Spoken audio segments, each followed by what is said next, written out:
හොඳයි අපේ සේනම් සෝදානම් මෙසේ මේ සව්වේ සිට ශනිදාව සතයන්තය ආරම්භ වද්දිම අද දවස දහම් ගැටළු විසඳාලන ධර්ම සාකච්ඡාමය පිළිසඳර ආරම්භ කරන්නට විශේෂයෙන්ම මේ වැඩසටහන ආරම්භයේදීම සඳහන් කරන්නට ඕන ඔබෙන් ලිපි තැපැල්පත් 10ක් හෝ ලැබෙනවා නම් ඉන් අඩක විතර අවසානයේ සඳහන් කරන්නේ බැරිද මේ වැඩසටහන තවත් වේලාවක් කින් වැඩි කරන්නට නොයසේ නම් සතියේ එක් දිනක් හෝ දෙදිනකට මෙය තවත් ඉදිරියට අරගෙන යන්නට කියලා. එය හැම යෝජනාවක්ම අපි ඉතාම හොඳින් සලකා බලනවා. සහ දැනට අපිට කරන පරිදි ඉඩකඩ ලැබෙන පරිදි මේ ආකාරයෙන් පවත්වාගෙන යනවා. නමුත් අපට හැකියාවක් ලැබුණොත් ඔබේ ඔය යෝජනාව ඉෂ්ට සිද්ධ කරන්නත් අප කල්පනා කරනවා කියන මතක් කිරීම සිදු කරමින්ම අපි වැඩසටහන ආරම්භ කරනවා. ඉතින් අදත් අපි මතක් කරනවා ආරම්භයේදීම විශේෂයෙන්ම ඔබේ ලිපි තැපැල්පත් සේම 2599 දුරකථන අංකයෙන් ඔබ කිහිප දෙනෙක් අපට හැකි ආකාරයෙන් සම්බන්ධ කරගන්නට හිතවතුනි ප්‍රේක්ෂකයිනි අපි බලාපොරොත්තු වෙනවා ආදරණීය හිතවතුනි. ඉතින් අදත් ඔබ මා කෙරෙහි මහත් අනුකම්පාවෙන් මේ වැඩසටහන සාර්ථක කරගන්නට ඔබට මේ මහා දහමේ ඇති කරුණු ඉතාම ලුහුඬින් සරල කොට ඔබට වැටහෙන පරිදි දේශනා කරන්නට මේ ගැටළු විසඳාලන්නට වැඩම කරන්නට යෙදෙනවා ශාස්ත්‍රපති රාජකීය පඬිතු පූජ්‍යපාද තලලේ චන්දකිත්ති ස්වාමීන් වහන්සේ. අප උන්වහන්සේව පාදාභිවන්දනාවෙන් යුතුව මේ මොහොතේ පිළිගනිමු. අවසරයි අපේ හාමුදුරනේ වැඩසටහන වැඩම කරවීම වෙනුවෙන්. අපේ හාමුදුරනේ මේ ප්‍රශ්න කිහිපයක් තෝරාගනිද්දී මුලින්ම මේ මාතාවක් කාන්තාවක් කියලා ඇයව හඳුනා ගන්න. ඊට පස්සේ ඊට එහා නමක් ගමක් සඳහන් වන්නේ නැහැ. විශේෂයෙන්ම මේ වැඩසටහන වෙනුවෙන් වැඩම කරන්නට යෙදෙන අපේ පින්වත් ස්වාමින් වහන්සේට පින් දෙන අතරේ එතුමියට ඇති ගැටලුව යොමු කරනවා මේක මේ බිස්නස් එකක් පිළිබඳ ප්‍රශ්නයක් බවට පත් වෙනවා. මා කුඩා හෝටලයක් දැමීමට අදහස් කරගෙන සිටිමි. එහිදී ආහාර පිළිල කිරීමේදී දිනපතා මස් මාළු මිලදීගෙන ඒවා සකස් කිරීමට සිදුවේ. ස්වාමින් වහන්සේ එයින් පාපයක් සිදු වෙනවාද කියන කාරණාව තමයි ප්‍රශ්නයක් විදිහට යොමු කරන්නේ අපේ හාමුදුරනේ. එය මා තෝරගන්නවා අද වැඩසටහන ආරම්භයට. අවසරයි අපේ හාමුදුරුවෝ. ඔව් චන්දන පළමුවෙන්ම ඔබටත් ඒ වගේම ස්වර්ණ වාහිනිය ඔස්සේ අපේ මේ වැඩසටහන නරඹන පින්වත් ඔබ සෑම දිනාටමත් අද දවසත් ඊටාම සුබ දවසක් වාසනාවන්ත දවසක් වේවා කියලා ප්‍රාර්ථනා කරනවා. අර චන්දන මුලින්ම සඳහන් කළා මේ වැඩසටහන පිළිබඳව තවත් කාලය දික් කරනවා නම් බොහොම හොඳයි කියන යෝජනාව බොහෝ දෙනා ඉදිරිපත් කරන බව. ඒ සැබෑවක් ඇතැම් විට මා මුණ ගැහෙන සමහර ස්වර්ණ වාහිනී ප්‍රේක්ෂකයන් පවා මට ඒ අදහස ප්‍රකාශ කරලා තියෙනවා. මේ හැබැයි මට හිතෙනවා මෙහෙමත් ඉතින් හොඳ දේ දුර්ලභයිනේ චුට්ටයිනේ නේද? එහෙමයි. ඒකෙත් පොඩි වටිනාකමක් තියෙනවා. ඒ නිසා මේ විදිහට මෙහෙම යන එකත් එක්තරා විදිහකට හොඳයි කියලා මට හිතෙනවා. ඉතින් කෙසේ වෙතත් අපි මේ ලද ඉඩකඩෙන් ඔබේ ගැටලු ප්‍රශ්නවලට විසඳුම් ලබා දෙන්නට උත්සාහවත් වෙන්නේ. ඉතින් මේ මහත්මනිය කඩයක් කරන්නට බලාපොරොත්තු වෙනවා. ඒ කඩේ මස් මාළු විකුණන්න සිද්ධ වෙන එක. ඒ කියන්නේ කෑම වලට උයන්න වෙන එක පවුද කියලා අහන්නේ. ඉතින් එහෙම මස් මාළු කඩේක කොහේ හරි මරපු තැනකින් අරගෙන ඇවිල්ලා එව්වා කියලා පවක් සිද්ධ වෙන්නේ නැහැ චන්දන. දැන් සාමාන්‍ය ගෙදරක විකුණන්න නෙවෙයි ගෙදරක භාවිතයට උනත් කඩේකින් අරගෙන එනවනේ. අරන් ඇවිල්ලා මිනිස්සු ඒ මාංශ එහෙම නැත්නම් මාළු ආදිය පිළියෙල කරගන්නවනේ. එහෙම කරා කියලා මිනිස්සුන්ට හිතනදී පවක් සිද්ධ වෙන්නේ නැහැ වගේම කොහේ හරි මාළු කඩේකින් හරි මස් කඩේකින් හරි මරලා තියෙන මස් මාළු අරගෙන ඇවිල්ලා උයලා කඩේ මිනිස්සුන්ට පරිභෝජනයේ සඳහා කැප කරා කියලා ඒක කිසිම ගැටුවක් නැහැ. හැබැයි කාලයක් යනකොට සමහර අය බිස්නස් කරනකොට කලක ඕඩර්ස් දෙනවා ඊළඟට. මට මෙන්න කුකුළු කිලෝ මෙච්චර ගාණක් ඕන එහෙම කියලා කල් ඇතුව ඒ මරණ තැන්වලට ඕඩර්ස් දෙනවා. එතකොට ඒ ඕඩර් එකට අනුව තමයි මිනිස්සු මරන්න ගන්න. එතකොට අනිවාර්යයෙන් මේ ඝාතනය කරවීමක් වෙනවා. ඒක මරණය තමන් සියතින් මැරුවේ නැතුවට මැරෙව්වා වෙනවා. ඒක අනිවාර්යයෙන්ම පවක් බවට පත් වෙනවා. එතකොට දැන් කොහේ හරි තැනකින් අපි හිතමු මාළු කඩේකින් ගන්නවා කියලා. මාළු කඩේකින් ගත්තා කියලා එතෙන්දී පවක් සිද්ධ වෙන්නේ නැත්නම් මොකද මාළු කඩේ තියෙන්නේ මරපු මාළු ටික වෙනවා. හැබැයි සමහර වෙලාවට වැල්ලට ගිහිල්ලා ඉවර වෙලා මාළු මුදලාලිට කිව්වොත් මුදලාලි මට හැමදාම මේ විදිහට මාළු අවශ්‍ය වෙනවා. ඒ හින්දා මං හැමදාම මාළු කිලෝ මට මෙච්චර දෙන්න කියලා කිව්වහම ඊට පස්සේ මුදලාලි ගෝලියෝ දාලා මරවන්නෙම අර ඕඩර් එකත් හිතේ තියාගෙන. එතකොට ඒ මරණයට ඒක සම්බන්ධ වෙනවා. එහෙම නැතුව කොහේ හරි තැනක මරලා තියෙන මාංශයක් අරගෙන ගිහිල්ලා ඉව්වයි කියලා උයල විකුණනයි කියලා එතනදී පවක් සිද්ධ වෙන්නේ නැහැ කියන එක අපි අවධාරණය කරගන්න. මොකද මේ ඝාතනය සම්බන්ධව චේතනාත්මකව සවිඥානිකව සම්බන්ධයක් නැති නිසා. එහෙමයි. අවසරයි පැහැමුදුරනේ. හොඳයි. ඒ ප්‍රශ්න පස්සේ අප සූදානම් වෙනවා දුරකථන ඇමතුමකට අවධානය යොමු කරන්නට කෑගල්ල ප්‍රදේශයට අවධානය යොමු කරන්නේ. සරත් මහත්මයාද කියලා ඔබෙන්ම දැනගන්න කැමතියි. සුබ උදෑසනක්. අයිවන් සරත් මහත්මයාද මේ? මම හිතන්නේ දුරකථන සම්බන්ධතාවයේ යම් ප්‍රශ්නයක් තිබෙනවා. ඔබතුමාට අපි වැහෙනවද හොඳේ? ඇහෙනවා ඒ අස්සේ පුඩි සබ්දයක් ඇහෙනවා. ඔව් යම් කිසි දුරකථනයේ තාක්ෂණික බාධාවක් තියෙනවා. අපි ප්‍රශ්නය යොමු කරමු. මේ මුලින්ම මම චන්දන මහත්තයාට ආයතනවාණී ආයතනයටයි ගරුතර ස්වාමීන් වහන්සේටයි මේ කරන සේවාව වෙනුවෙන් මේ ඔවුන් පතන බෝධියකින් ඉවස්ව අත්දැක ප්‍රාර්ථනා කරනවා. මට ප්‍රශ්න තුනක් තියෙනවා. පළවෙනි ප්‍රශ්නය මම භාවනා කරනකොට මට නාස්පුඩු අතර හුස්ම ඉහළ පහළ ගන්නකොට ඒක මට මනාව මේ සිද්ධ වෙනවා. ඒ අතර ටිකක් විනාඩි 5-10ක් වගේ යනකොට ඊට දෙකට කැඩිලා ඉස කැඩලක අයාල යනවා මේ කියලා හොඳට වැඩ කරනවා. ඒ කියන්නේ හුස්ම ඉහළ පහළ ගන්න එක මට හොඳට මේ කල්පනාවෙන් කරන්න පුළුවන්. ඒක පැත්තකින් මේ හිත අයාලට ගැටයක් තියෙනවා මේ හැබැයි ඊට දෙකට යනවා කියලා මට තේරෙන්නේ. ඒ පළවෙනි ප්‍රශ්නය. දෙවෙනි ප්‍රශ්නේ මම මේ භාවනාවට තරකට ඇව්වා භාවනාව ඉවර වෙලා සමාධිය බසීවා කියලා කියන්නේ කියලා. මම ඒක කියනකොට ටිකක් වෙනකොට මට එහෙමම ඒක මතම නිින්ද යනවා. නිින්ද ගිහිල්ලා ඔය අවට දෙන සද්දත් ඇහෙනවා. ඇවිල්ලා පැය දෙකක් වගේ අද 100න් ඉඳලා ඇහෙනවා. ඇහෙනකොටත් අරගම මේ මගේ හිතේ වැඩ කරනවා මේ සමාධිය බසීවා කියලා. හොඳයි අපිට මේ යම් තාක්ෂණික බාධාවක් තියෙනවා. අපි අපට අවසර දෙන්න ඔබතුමාගේ ප්‍රශ්න දෙකට පමණක් පිළිතුරු දෙන්න. මොකද ඔබතුමාව අහනවා කියන දෙයටම අපිට භාවනාවකට හිත යොමු කරන්න වෙනවා. මොකද ඒ තාක්ෂණ බාධාවත් එක්ක අපිට ප්‍රශ්නේ නිවැරදිව ග්‍රහණය කරගන්න එක ටිකක් අපහසුයි. අපි හැමෝටම පළවෙනි ප්‍රශ්නේ තමයි යොමු කරන්නේ භාවනාවේදී හුස්ම හිරවීමකට වගේ දෙයකට භාජනය වෙනවා කියන කාරණාව තමයි පළවෙනි ප්‍රශ්නේ. චන්දන මං හිතන්නේ ඇහුවේ එතුමා අර ආනාපාන සතිය වගේ භාවනාවක් කරන වෙලාවේදී නාස්පුඩු අග හුස්ම මේ හිර වෙනවා කියනකට වැඩිය එතන කියන්නේ හුස්ම ස්පර්ශ වෙන බව එතුමාට දැනෙනවා. ඒ කියන්නේ ස්පර්ශ වීගෙන ඇතුළට යනවා එළියට එනවා කියන ඒ දැනීමක් තියෙනවලු. ඊට අමතරව හිත දෙකකට කැඩිලා ඉවර වෙලා වෙන දෙයක් ගැනත් හිතෙනවා කියන අදහස තමයි මං හිතන්නේ එතුමා විමසුවේ. එහෙමයි. එතෙන්දී වෙන්නේ අර අවධානය කියන එක වෙනතකට යාම ඔකට බොහොම ලස්සන උදාහරණයක් දීලා තියෙනවා බුදුරජාණන් වහන්සේ ඔය සතිපට්ඨාන සූත්‍රය ඒ වගේ වෙනත් සූත්‍රවලදී. දැන් චන්දන කවුරු හරි කෙනෙක් මේ ලී ඉරණ කෙනෙක් අපි ගමු. ලී ඉරණ කෙනෙක් අතේ යතු කැටියක් තියාගෙන ලීයක් ඉරනවා. ලෑල්ලක් සහිනවා යතු කැටියෙන්. එතකොට එයා ඒ යතු කැටය දිහා බලාගෙන මේ කරනකොට අපි හිතමු එයාට දැනෙනවා ලී ඉරනවා කියන මේ යතු ගානවා කියන දැනීමක් තියෙනවා. ඒත් එක්කම එයාට දැනීමක් තියෙනවා කුමක්ද මේක දිගට වුණාද කොටට වුණාද කියන දැනීමක් තියෙනවා. අත දිගට ඇද්දනම් ඔන්න දිගට ඉරුණා කියලා යතු ගෑවුණා කියලා දන්නවා.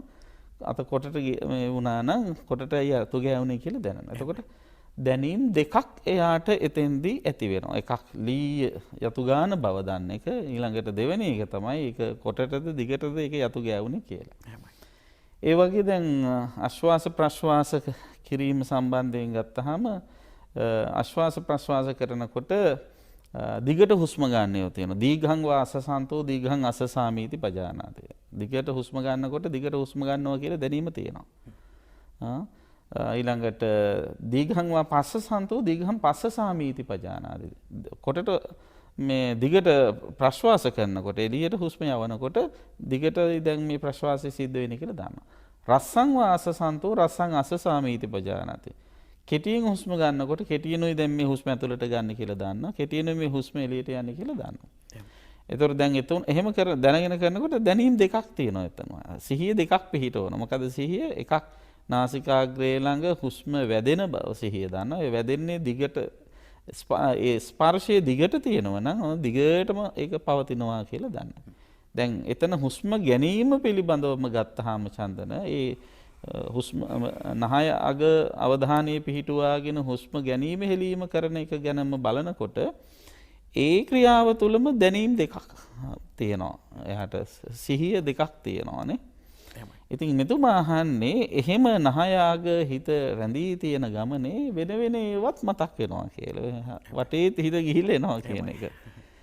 ඒක වෙන්නේ මූලිකවම අපිට හිතුණාට අර එක මොහොතකදී තමයි මේ දෙකම වෙන්නේ කියන එක සිතේ වේගවත් ක්‍රියාකාරීත්වයත් එක තමයි චන්දන ඔක වෙන්නේ. සිත බොහොම ඊටාම ක්ෂණික වේගෙන් ගමන් කරන එකක් නේ. එතකොට හුස්ම ගැනීම හෙලීම කරනවත් එක්කම අවධානය මොහොතකට යනවා වෙනතකට. ගිහිල්ලා ආපහු හුස්ම ගැනීමට එනවා. ඉතින් මේ දෙක එකට කරනකොට හිතනවා මේ දෙක අවස්ථා දෙකකදී වේගවත් වෙනකොට හිතන මේක ඔක්කොම වෙන්නේ එකටයි කියලා. දැන් සරල උදාහරණයකට ගත්තොත් දැන් ගිනි පෙලෙල්ලක් අරගෙන නිකන් අල්ලන් හිටියොත් ගිනි පෙලෙල්ල කියලා අපිට පේනවනේ. වේගින් කරකියුවොත් එන්නේ මොකද? පෙලෙල්ල නෙවෙයි පේන්නේ වලල්ල. නේද? අන්න ඒ වගේ දැන් මේ සිතෙහි තියෙන වේගවත් ක්‍රියාකාරීත්වය නිසා තමයි එතුමාට හිතෙන්නේ මේ හුස්ම ගැනීම හෙලීම පිළිබඳවත් මට සිහිය තියෙනවා. ඊළඟට වෙනත් ඒ අතර වෙනත් ඒවටත් හිත යනවා හිත දෙකට බෙදිලා යනවා කියලා හිතන එහෙම හිත දෙකට බෙදෙන්නේ නැහැ. බෙදෙනා හිත එක එක්කෙනා වගේ දෙකට බෙදෙන අය නෙවෙයි. හිත එකයි. එතකොට ඒකේ අර වේගවත් ක්‍රියාකාරීත්වය නිසා තමයි ඔබ ගමන් කරන්නේ එක අවස්ථාවේදී යනවා කියලා තේරෙන්නේ ඒකයි. දැන් චන්දන සරලව බැලුවොත් දැන් මේ මොහොතේදී මම ඔබ මා දිහා බලා සිටිනවා. එතකොට ඔබගේ චක්කු විඥානීය ක්‍රියාත්මක වෙනවා. මගේ රූපය දැන ගන්නවා, අඳුන ගන්නවානේ. ඊළඟට ඔබ මා කියන දේ අසා සිටිනවා. ඒ තුල ඔබේ සෝත විඥානීය ක්‍රියාත්මක වෙනවා. ඊට පස්සේ ඔබට මේ කුෂන් එකේ ආසනයේ වාඩි වෙලා ඉඳීම තුල ශාරීරික කිසියම් ස්පර්ශයකුත් දැනෙනවා ඇති. උදේ මේ වාඩි වෙලා ඉඳලා දැන් ස්පර්ශය දුක්ඛ ස්පර්ශය බවටත් පරිවර්තන වෙලා ඇති. එතකොට අන්න ඒ වගේ දැන් එක මොහොතේදී මේවා අත්විඳිනවා කියලා හිතුවට චන්දන ඉතාම ෂණිකව ඒව වෙනස් වෙයි. එක මොහොතකදී එක වේදනාවයි ඇති වෙන්නේ. ඉතින් අන්න ඒ වගේ සිතෙහි වේගවත් ක්‍රියාකාරීත්වය මත අපිට මේවා සියල්ල එකට දැනුණා කියලා හිතුණාට ඒ වෙන වෙන අවස්ථාවලදී තමයි වෙන්නේ. ඉතින් එතුමාගේ හිත එක අවස්ථාවකදී භාවනා අරමුණට යනවා. අනිත් අවස්ථාවදී වෙනත් අරමුණකටත් යනවා. දැන් සාමාන්‍යයෙන් බලන්න ඔබ ඕනතරම් අත්විඳලා හිටේ පන්සලකට ගිහිල්ලා බුදුන් අදින වෙලාවට බුදුන් අදින අදහසක් තියෙනවා. ඒ අතර වෙන වෙනවත් විතරනේ. ඉතිපිසෝ ගාතාවත් කියවෙනවා අගේට වරදින්න නැතුව නේද? පහන් පූජා කරන ගාතා ඒ ටිකත් කියවෙනවා. ඒ අතර වෙනවත් ඕනතරම් හිතලා තියෙනවා. එහෙමයි. එතකොට ඒක කියවෙනකොට ඒකට අවධානය යොමු වෙනවා. හිත දෙකට බෙදීමක් නෙවෙයි එකම හිත වේගින් ඔබම ඔබ ගමන් කිරීම තුළ තමයි එහෙම හැඟීමක් එන්නේ. ඉතින් ඒ හිත එක අරමුණක මෙහෙයවා ගැනීම අතිශයින්ම වැදගත් වෙනවා. ඉතින් ඒකට චිත්ත සමාධිය දියුණු කරන්න පුළුවන් තරම් සතිය වැඩෙන විදිහේ අභ්‍යාස සිදු කිරීමයි වැදගත් වෙන්නේ. ඊළඟ දෙවෙනි ප්‍රශ්නේ මොකක්ද? මේ සමාධිය බැසගැනීවා බසීවා සමාධිය බසීවාද මොකක්ද කියන කතාව මට මතක විදිහට ඒ කියන්නේ සමාධිය ඇති වේවා කියලා ප්‍රාර්ථනා කරාම සමාධිය ඇති වෙනවා කියන ආකල්පය තමයි එතන තියෙන්නේ. එහෙම චන්දන ප්‍රාර්ථනා කළ පමණින් එහෙම වෙන්නේ නැහැ. දැන් මම කියන ඔබට නිවන් සැප ලැබේවා කියලා. එහෙම ලැබෙනවා. එහෙම ලැබෙනවා නිවන් දකින්න කොච්චර ලේසියද නේ? මගේ හිතේ සමාධිය පහළ වේවා කියලා ප්‍රාර්ථනා කළ පමණින්ම මට සමාධිය ලැබෙනවා නම් ඒක කොච්චර පහසුයිද? එහෙම වෙන්නේ නැහැ. හැබැයි යම් කිසි කෙනෙක් සමත භාවනාව සිද්ධ කරලා හිත හොඳට සමාහිත කරගෙන ඔන්න මේ විදිහට එනකොට මගේ හිත දැන් සමාහිත වීගෙන යන වෙන බාහිර අරමුණු වලට හිත දුවන්නේ නැහැ. දැන් සිත සමාධිය ඇති වෙනවා කියලා එයාට දැනෙනවා. ඒ දැනෙන එක එයාට ප්‍රමාණවත්. එහෙම නැතුව අමුතුවෙන් සමාධිය ඇති වේවා කියලා ප්‍රාර්ථනා කර වෙන්නේ නැහැ. දැන් බුදුහාඳුර බොහොම ලස්සනට අර වාසි ජටෝපම සූත්‍ර දේශනාවේදී සඳහන් කරනවා චන්දන කවුරු හරි කෙනෙක්ට ওই භාවනා කරන කෙනෙකුට සිතක් පහළ වෙනවා. මොකද්ද සිත? මගේ හිත කෙලෙසුන්ගෙන් මිදේවා කියලා ප්‍රාර්ථනාවක් කියනවා. කැමැත්තක් කියනවා. ප්‍රාර්ථනාවක්. එහෙම ප්‍රාර්ථනා කරා කියලා එයාගේ හිත කෙලෙසුන්ගෙන් මිදෙන්නේ නැති වෙන්න පුළුවන්. ඒකට බුදුහාඳුර බොහොම ලස්සන උදාහරණයක් දෙනවා. අපි මීට කලිනුත් ඒ උදාහරණය කියලා තියෙනවා. කිකිලියක් බිත්තර දානවා. කිකිලි බිත්තර දාලා ඉවර වෙලා බිත්තර රකින්නේ නැතුව, බිත්තර වලට අවශ්‍ය උණුසුම දෙන්නේ නැතුව, කුකුල් ගඳ ගස්සන්නේ නැතුව බිත්තර දිහා බලාගෙන ඈතට වෙලා ප්‍රාර්ථනා කරනවලු. කුමක්ද? අනේ මේ බිත්තර වලින් පැටව් හැදිලා, ඒ පැටව් මෝරලා, ඒ පැටව් තමන්ගේ තුඩෙනුයි, කකුලේ නියපොතු වලනුයි කටුව කඩාගෙන එළියට පැමිණේවා කිය ප්‍රාර්ථනා කරගෙන ඉන්නවා. එහෙම ප්‍රාර්ථනා කළා කියලා අර බිත්තර වලින් පැටව් වෙන්නේ නැහැ නේ. පැටව් ගන්න නම් මොකද කරන්න ඕන චන්දන? කිකිලි බිත්තර රකින්න ඕන. බිත්තර වලට අවශ්‍ය උණුසුම දෙන්න ඕන. කුකුල් ගඳ ගස්සන්න ඕන. එතකොට තමයි පැටව බිත්තර ඇතුලේ හැදෙන්නේ. කිකිලි ඒ දේ කරන්න නම් කිකිලි දැනගන්න ඕන මම මේ විදිහට කරාම මේ විදිහට බිත්තර ඇතුලේ පැටව හැදෙනවා කියලා. එහෙම දැනගෙන ඒක කරාම කිකිලි අමුතුවෙන් ප්‍රාර්ථනා කරන්න ඕනේ පැටව කටුව කඩාගෙන පැමිණේවා කියලා. වෙලාවම කටුව කඩාගෙන එනවා කොහොමද? ප්‍රාර්ථනා කළත් නොකලත් තියෙනවා. අන්න ඒ වගේ සමාධිය මගේ හිතේ සමාධිය බැසගනීවා කියලා හිතුවට සමාධිය ඇති වෙන්නේ. එහෙම හිතුවාම වෙන්නේ නිකන් අනවශ්‍ය විදිහට ඒ පිළිබඳ කුතූහලයක් එනවා සමාධිය. දැන් අනේ තාම ආවේ නෑනේ කිය හිතනකොට නේද? මේ ටිකක් මේ අනවශ්‍ය ඉක්මනක් වෙනවනේ. එතකොට සිත වික්ෂිප්ත වෙනවා. එතකොට සමාධිය කොහෙත්ම නැති වෙලා යන්න පුළුවන්. එතකොට සමාධිය එන විදිහට වැඩ කරලා සමාධිය එන අවස්ථාවේදී ඔන්න දැන් මේ සිත සමාධිමත් වුණා කියලා දැනගන්න එක ඊටාම වැදගත් වෙනවා. ඉතින් මෙතුමාට වැඩි වෙලා තියෙන්නේ දැන් සමාධියට බැසගනීවා කියලා කියනකොට අන්තිමට නිින්ද ගිහිල්ලා තියෙනවා. එහෙමයි. ගොඩක් අයට වෙන්නේත් ඒක තමයි. දැන් සමහර අය භාවනා කරන්න ගියාම ඇවිල්ලා කියන ස්වාමින් වහන්සේ පැය භාගයක් එක දිගට භාවනා කරන්නේ කියලා දැනුනේවත් නැහැ කියනවා. ඇත්තයි බලනකොට පැය භාගයක් එක දිගට නිදාගෙන දැනෙලා නැහැ මොකක්වත්. ඉතින් ගොඩක් අයට වෙන්නේ තීන විද්‍යාව ඉස්මතු වෙනවා. එහෙමයි. භාවනාවේදී. එහෙමයි. අර විරීන්ද්‍රිය ආදී ඉන්ද්‍රිය ධර්ම යට වෙලා තීන විද්ධාදී අර අකුසල ධර්ම ඉස්මතු වෙනවා. එහෙමයි. ඉතින් ඒ නිසා ඔබ දැනගෙන අවබෝධ කරගෙන හොඳට මෙන්න මේ භාවනා කරා මේ ක්ලේශය යටපත් වෙනවා මේ නීවරණ යටපත් වෙනවා නම් මෙන්න මේයි කරන්න ඕන කියලා දැනගෙන ඒ අදාළ කාර්යභාරය කරන්න. එතකොට අනවශ්‍ය ප්‍රාර්ථනා අවශ්‍ය නැහැ. දැන් බඩගින්නට ඔබ කළ යුතු කුමක්ද? කන එකනේ. කනකොට මම මේ බඩගින්නට කනවා කියලා දැනගන්න. එහෙම කනවා කියලා දැනගෙන කනකොට බඩ පිරෙන ගානක් දැනෙනවා. අමුතුවෙන් ඔබ බඩ පිරේවා කියලා ප්‍රාර්ථනා කළ යුතු වන්නේ නැහැ. අන්න ඒ වාගේ කුසලය වඩනකොට ඒක අවබෝධයෙන් දැනගෙන කරන්න. අමුතුවෙන් මේ දේ ලැබේවා කියලා ආයාසයෙන් ප්‍රාර්ථනා කළ යුතු වන්නේ නැහැ. අදාළ ක්‍රියාමාර්ගයේ නිසිල්සින් පූර්ණ කරනකොට ඔබ අදාළ ඉලක්කයට ගමන් කරන්න පුළුවන්. එහෙමයි. අවසරයි අපේ හැමතුනේ මම හිතන්නේ ඒ මහත්මයාගේ ප්‍රශ්නය අපිට යම් තාක්ෂණික බාධා ඔස්සේ නිසියාකාරව නොඇසුණත් ඒ මතු කළ කාරණාව හරහා සිත පිළිබඳව සිත දමනය කිරීම පිළිබඳව කතා බහ කරන්න ලැබුණා. මම හිතන්නේ පින්වත් ස්වාමීන් වහන්සේගෙන් ඒ ඔස්සේ බොහෝ කරුණු කාරණා අපට විග්‍රහ කරන්න හැකියාවක් ලැබෙනවා. විශේෂයෙන්ම මේ දුරං ගමන් ඒකචරං දුරගමන් යන විවිධ තන්හි චරණය වන සංසරණය වන හිත නවත්තලා නිසිලෙස දමනය කරගන්නට පිළිවන් නම් බොහෝ දේවල් කරගන්නට ඉෂ්ට සිද්ධ කරගන්නට පුළුවන්. එළඹ සිටින සිහියෙන් නිසිලෙස දේවල් කරගන්නට පුළුවන් කියන දෙයට උදාහරණ ඔබ තුලත් ඇති. අප හිත වික්ෂිප්ත වූ කල අපට සියල්ලක්ම පැටලෙනවා. හරියට කරගන්නට බෑ. හැබැයි සිත සමාධියට පත් කරගන්නට පුළුවන් නම් මම හිතන්නේ ඒ සියල්ලක්ම තමන් සැලසුම් කළ පරිදි කරගන්නට හැකියාවක් ලැබෙනවා. මේ මම ප්‍රායෝගික ජීවිතයේ අපේ ගිහි ජීවිතයේ වන සිදුවීම් පිළිබඳවයි කතා කරන්නේ. අපේ හැමෝටම මාතර ප්‍රදේශයෙන් අපට ලිපියක් යොමු වෙනවා. සෝමා මහත්මිය අපට යොමු කරන්නේ මේ සානුකම්පිත කාරණාවක් බවට පත් වෙනවා. එතුමිය කියනවා අපේ හැමෝටම මේ ඊළඟ ප්‍රශ්නය මම පාරේ දමා යන අසරණ බල්ලන් බල්ලුන් වැනි සතුන් ගෙදරගෙන ගොස් පෝෂණය කරමි. පැටවුන් බෝවීම වැළැක්වීම සඳහා මුදල් වේදම් කොට බෙහෙත් විදීම්ද කරවමි. මගේ චේතනාව සතුන් දුකින් මුදවා ගැනීම වුවත් බෝවීම වැළැක්වීමෙන් මට සංසාරයේ පාපයක් සිදුවේ නම් ඒ සතුන්ට බෙහෙත් නොවිද සිටිය යුතුද නැත්නම් සතුන් පෝෂණය නොකර සිටිය යුතුද? මේ දෙකම ගැටලුවේ බුද්ධ දේශනාවේ පරිදි සහනයක් ලැබෙන ලෙස විසඳා දෙන්නට කියලා ස්වාමීන් වහන්සේ ගෙන් ඉල්ලා සිටිනවා අපේ හැමදෙරෝනේ. අවසරයි. ඔව් ඒක බොහොම සීරුවෙන් උත්තර දෙන්න ඕන ප්‍රශ්නයක්. එහෙමයි. මේ හැබැයි මට හිතෙනවා අපේ පැරණි කතාවක් තියෙනවනේ මේ පැරණි වන්දේ දැන් කියන අයත් කියන ඉල්ලම් කනවා කියලා. අන්න එහෙම වෙච්ච අවස්ථාවක් වගේ කියන එක මට දැන් තේරෙන්නේ.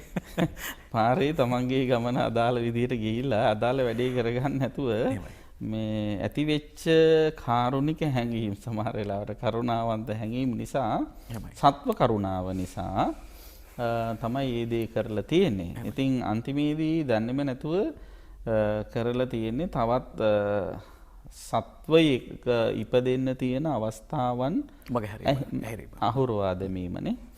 ඉතින් ඒක සත්ව අයිතීන් උල්ලංඝනය කිරීම.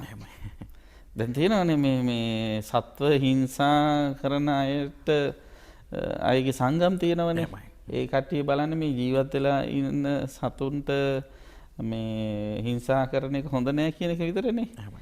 සත්ව හිංසා අහිංසනය පිළිබඳව තියෙන සංවිධාන ඔන්න ඕටත් උද්ඝෝෂණය කරනවා. ඔව් එහෙමයි. නේද? ඒ මොකද මානව අයිතියක් වගේම මේක සත්ව අයිතියක්. තමන්ට පැටවු ගහන්නට තියෙන අයිතිය. ඒ අයිතිය මිනිසෙකුගේ තියෙන ඕනෑ එපාකම් මත අහුරන්න යනවා කියන එක ඒක සත්ව අයිතීන් උල්ලංඝනය කිරීම. පැහැදිලිවම. එහෙමයි. නේද? එතකොට ඒකෙන් අනිවාර්යයෙන්ම මේ සාංශාරික කර්ම විපාක සැකසෙනවා. ළමයි නොලැබී යන්න හිටියත් ළමයින්ගෙන් සැලකුම් නොලැබෙන්නට ප්‍රධාන හේතුවක් වෙනවා ඔය වාගේ ක්‍රියාකාරකම් සිද්ධ කිරීම. අනිත් එක තමයි ඔය කරුණාවේ වේශයෙන් ක්‍රියාත්මක වෙන ද්වේෂ. කරුණාව ඉස්මතු කරගෙන ඒ තුල ද්වේෂයේ ක්‍රියාත්මක වීමක් තමයි ඔතනදී වෙන්නේ. අර බෝවීම වැළකීම අපේ සමාජයට හානි කරයි කියලා තේරුම් අරගෙන මේවා වෙන අයට මෙහෙම ආවහම කරදර වලටපත් වෙනවා ගොඩක් අය මේ සත්තුත් කරදරයටපත් වෙනවා කියලා හිතලා සතුන්ට කරන හානිකර ක්‍රියාවක් වෙන්න පුළුවන්. ඉතින් රාජ්‍ය ආයතන තියෙන්න පුළුවන්, නගර සභාවල් තියෙනවා. ඒවා වයින් අල්ලාගෙන ඒ කට්ටිය ඒ සත්වයන් පාලනය කිරීම සඳහා අවශ්‍ය ක්‍රමවේද ඒවා සකස් කරගන්න. ඒක ඒ අයට බාර දෙන්න ඕන. අපේ කරුණාව තිබුණා කියලා චන්දන ඔය විදිහට රටේ ඉන්න හැම සත්වෙක්ම අරගෙන ගිහිල්ලා ඉවර වෙලා නේද? ඒ විදිහට කරන්න ගත්තොත් ඒක ටිකක් හානිකර ක්‍රියාවක් වෙන්න පුළුවන්. දැන් ඔය ප්‍රශ්නය බල්ලන් පූසන් සම්බන්ධයෙන් තමයි ගොඩක් අය කරන්නේ.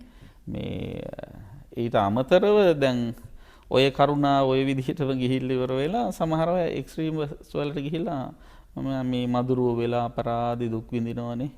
මේ එක ආත්මයකින් හරි ආත්මය කොට කරලා දුන්නොත් ඉතින් තව ආත්මයකින් නිදහස් වෙනවා කියලා මදුරු තලන ගන්නත් පුළුවන් ඔය විදිහට. නේද? එහෙම කරන එහෙම වංචනික අවස්ථාවලුත් තියෙනවා.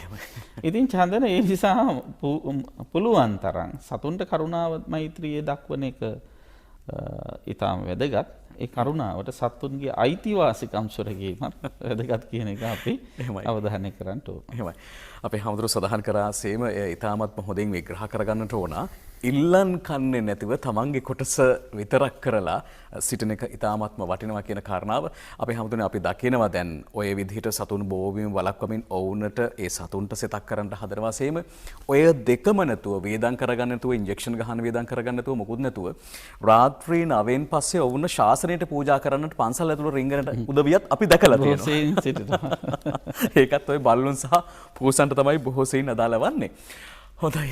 එහෙම ගෙනාපු අය අප විසින් නැවත ඒ වාහන වලට ඔවුන්ට නොදැනුවත් වෙන විදිහටම ඇතුල් කරලා ආපහු යවලා තියෙන අවස්ථාවක් තියෙනවා. අවසරයි හඳුන්නේ. ඒ නිසා මින් පසු රාත්‍රී 9න් පසු බලලුන් සහ බල්ලන් සුනකයින් ශාස්ත්‍රණයට පූජා කරන්නට විහාරස්ථාන වෙත යන උදවිය බොහොම කල්පනාකාරී වන්නට කියලා අපි බොහොම කාරුණික ආයෝජනයක් කරනවා. මොකද නැවත ඔවුන් ඒ වාහනේම නිවසට එන්නට හැකියාවක් තිබෙන නිසාවේ. අපි ගාල්ල ප්‍රදේශයට යන්නේ දුරකථන මොතුමක් තිබෙනවා. මේ අයිබෝවන් සුබෝදෑසනක්. පෙරුවන් සරණයි. ඔව් ඔබතුමීගේ නම? ස්වාමීන් වහන්සේට මම ප්‍රශ්නයක් වෙනවා යොමු කරන්න. ස්වාමීන් වහන්සේ මම සහෝදරත්වය ඉතා ඉහළින් අගය කරන හා ගරු කරන කෙනෙක්. මගේ එක් සහෝදරියක් මට පුදුම විදියට වෛර කරනවා. මම ඇයට අම්මා කෙනෙක් සතින් ඉටුවිය යුතු යුතුකම් කරපු කෙනෙක්. බුදුන් පසුපස දෙව්දත්තේට පැමිණියා වගේ වෛර බැඳගෙන මගේ පස්සේ මෙයා පන්නනවා. මම පීඨාවෙන් මගේ සිතට සහනයක් සල්ස ගන්න මේ සඳහා උපදේශයක් තමයි බලාපොරොත්තු වෙන්නේ. හොඳයි ඔබතුමීට බොහොම ස්තුතියි. හිතට සහනයක් ලබා ගන්නට දහම් ගැටළු වැඩසටහන ඉවහල් වෙනවා කියන තිබෙන ඔබේ විශ්වාසයට අපි කෘතඥ වෙනවා. අපේ හැමතුනේ කොහොමද ඒ විසඳාලන්නේ? හිතට සහනය ගන්න අවශ්‍ය ප්‍රධාන කාරණයක් එතුමියම ප්‍රකාශ කළා. මේ බුදුරජාණන් වහන්සේ පස්සේ දෙව්දතුන් එළවාගෙන ගියා වගේ කියලා නේද? එහෙමයි. ඉතින් ඒ වගේ නික්ලේශී උත්තමයෙකුටත් එහෙම කරදර තිබුණා නම් අපි කවුරුන්ද? එහෙමයි. නේද? එහෙමයි. ඉතින් ලෝකයේහි ස්වභාවය එහෙම තමයි. සමහර අය හොඳ කළත් දොස් කියනවා, බනිනවා, අකෘතඥයි. චන්දන බහුතරයක් ලෝකයේ මිනිස්සු කෙලෙහි ගුණ සලකන්නේ නැහැ. බුදුහාඳුරු දේශනා කළේ කියන්නේ කතඤ්ඤෝ කතවේදී පුද්ගලෝ දුර්ලභෝ ලෝකස්මින්. කෘතඥතාවය දන්න, කෘතවේදීත්වය හඳුනන, සරලව කිව්වොත් කෙලෙහි ගුණ දන්න මිනිස්සු ඊටාම දුර්ලභයි ලෝකේ. ඉතින් ඒ తত্ত্বය අපි හොඳින් තේරුම් අරගෙන අපිට සැනසෙන්න පුළුවන් අපෙන් විය යුතු යුතුයකම් සමුදායක් වේ නම් ඒ යුතුයකම් සමුදාය අපි ඉෂ්ට කළා. වගකීමක් විදිහට උදව්වක් උපකාරයක් විදිහට කළ යුතු දෙයක් තියෙනවා නම් මම ඒක කළා කියලා සතුටු වෙන්න. අපි අනවශ්‍ය විදිහට එයාගෙන් යම් ගෞරව සැලකිලි කීර්ති ප්‍රශංසා බලාපොරොත්තු වෙන ගිය දුක වැඩි. ඊට පස්සේ තවත් අය කියනවා මාත් එක්කම කියලා තියෙනවා මේ අනේ ස්වාමීන් වහන්සේ මම ඔය මට උදව් කරන අයගෙන් කිසි දෙයක් බලාපොරොත්තු වෙන්නේ නැහැ. මට ඔයාලා කරන්නත් බෑ මට ඕන දේවල් දෙන්නත් බෑ යාලට. මම බලාපොරොත්තු වෙන්නෙත් නෑ. එයාලගෙන් ගන්න දෙයක් මට නෑ. හැබැයි ඉතින් මං කරපු බව හිතේ තිබ්බොත් ඒ ඇති කියලා කියනවා. නේද? ඒක තවත් අල්ලා ගැනීම නිසා එහෙමයි. දැන් බැරි වෙලාවත් හිතේ තිබ්බේ නැතුණා ඊට පස්සේ ඔන්න බානවා. අසත්පුරුෂයෝ, දුෂ්ටයෝ හිතේ තියාගත්ත නෑ මේකදී. මේ බලන්නකො මෙච්චර දෙයක් කරලා ඉවරලත් ඔක්කොම අමතක තාලෙටනේ දැන් වැඩ කරන්නේ. එහෙමයි. ඒ ආදී වශයෙන් හිතනවා. ඉතින් ඔබතුමිය හිත හදාගන්න සහෝදරියක් විදිහට ඔබතුමියගේ යුතුයකම් වගකීම් ඔබ ඉෂ්ට කළා. එහෙම තමයි සහෝදර වේශයෙන් වුණත් ලෝකයේ තරහකාරයෝ කරුම ගෙවන්න පසුපස්සෙන් එනවා. ඒක ඔබතුමියට පමණක් සීමා වූ දෙයක් නෙවෙයි. බුදුරජාණන් වහන්සේගේ කාලේ පවා මේ ඒ වගේ දේවල් සිද්ධ වෙලා තියෙනවා.